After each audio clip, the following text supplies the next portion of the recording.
नमस्कार, new Corbett समाचार में आपका स्वागत है। आइए देखिए आज की ताज़ा खबर।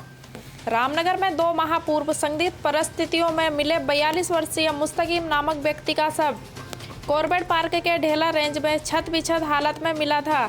वही परिजनों ने हत्या की आशंका जताते हुए कोतवाली में तहरीर दी थी। वही मामले का खुलासा न होने पर आज परिजनों के साथ ही नगर के सैकड़ों लोगों ने मामले के खुलासा को लेकर प्रशासन का घेराव किया। परिजनों ने कहा कि हमारे द्वारा हत्या का केस कोतवाली में दर्ज कराया गया। 2 माह बाद भी रामनगर पुलिस हत्या करने वालों का पता लगाकर गिरफ्तार नहीं कर पाई है। उन्होंने कहा कि घटनाक्रम उसके परिजन रामनगर पुलिस का रवैया उदासीन रहा है, जिसके कारण पुलिस हत्या करने वालों तक नहीं पहुंच पाई है। वही मौके पर पुलिस क्षेत्राधिकारी बलजीत सिंह भाकुनी ने कहा कि पोस्टमार्टम रिपोर्ट में मौत का कारण स्पष्ट नहीं था। उन्होंने कहा कि पोस्टमार्टम में मौत का कारण स्पष्ट न होने के चलते हमारे द्वारा प्रशिक्षण के लिए भेजा गया है, लेकिन बहुत सारी जगह से विसरा प्रशिक्षण नहीं हो पाया। उन्होंने कहा कि वर्तमान में वाइल्ड लाइफ लैब देहरादून में विसरा प्रशिक्षण होना शेष है। उसके बाद मौत का असली कारण स्पष्ट हो जाएगा। उसके बाद आगे की कार्रवाई की जाएगी। रामनगर से न्यू कॉर्बेट समाचार से रोशनी पांडे की यह विशेष रिपोर्ट।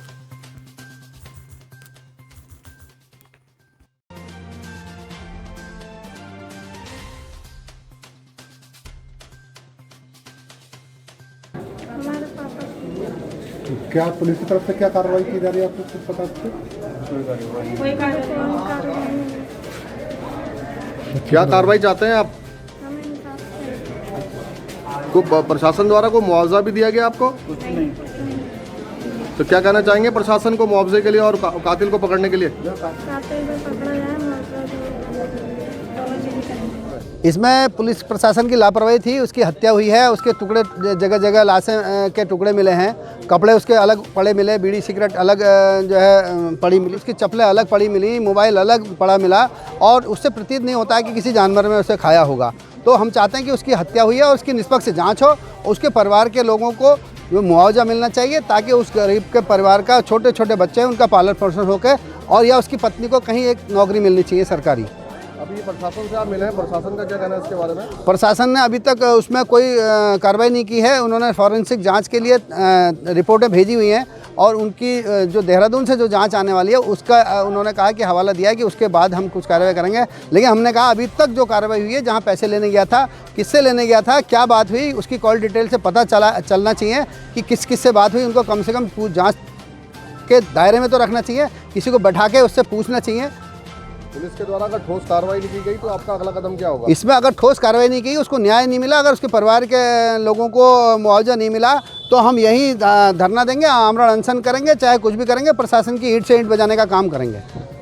कि निश्चित रूप से एक गरीब व्यक्ति की हत्या कहें या एक रहस्यमय मौत कह सकता हूँ मैं, आज 2 महीने बीत चुके हैं, लेकिन उसके पीछे जो बताया गया कि उसका पैर अलग था, हाथ अलग था, कपड़े निकले हुए थे, बीड़ी माचिस उसकी अलग फेंक रखी थी, मोबाइल ट्रेसिंग अलग अलग जगह हुई, तो इससे संदेह होता है कि कहीं ऐसा तो नहीं कि मुस्लिम की हत्या की गई हो।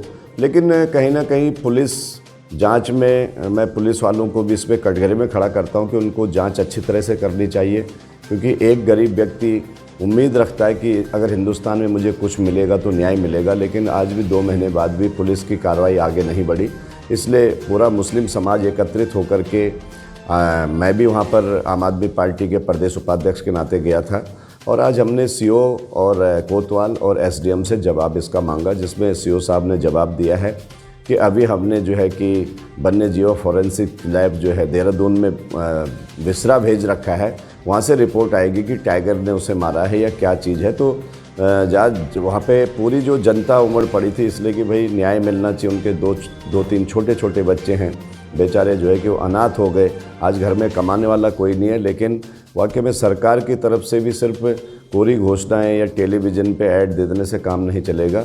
निश्चित रूप से आम आदमी पार्टी या मैं ये मांग करता हूं कि उस गरीब परिवार को न्याय मिलना चाहिए। अगर न्याय नहीं मिलेगा तो आम आदमी पार्टी इसमें जो है अगला कदम अपना बड़ा घेराव का करेगी। मुआवजे को लेकर भी कुछ बातचीत हुई थी, उसके बारे में क्या कहना आपका?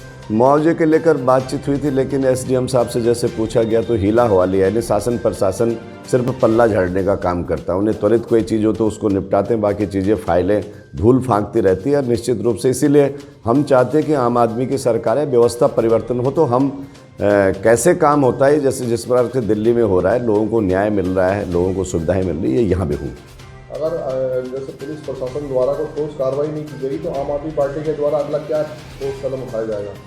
देखिए, नहीं, मुझे लग रहा है कि पुलिस का भी ऐसा नहीं कि सभी पुलिस वाले हीला हवाली करते हों, लेकिन जिस प्रकार से कोतवाल साहब ने और सीओ साहब ने कहा कि हम इसको त्वरित गति से देखते हैं, जहां से उसकी बॉडी मिली थी या क्या क्या आगे कार्रवाई करते हैं, तो जल्दी ही उन्होंने आश्वासन दिया कि हम 1 महीने के अंदर इसका खुलासा कर देंगे।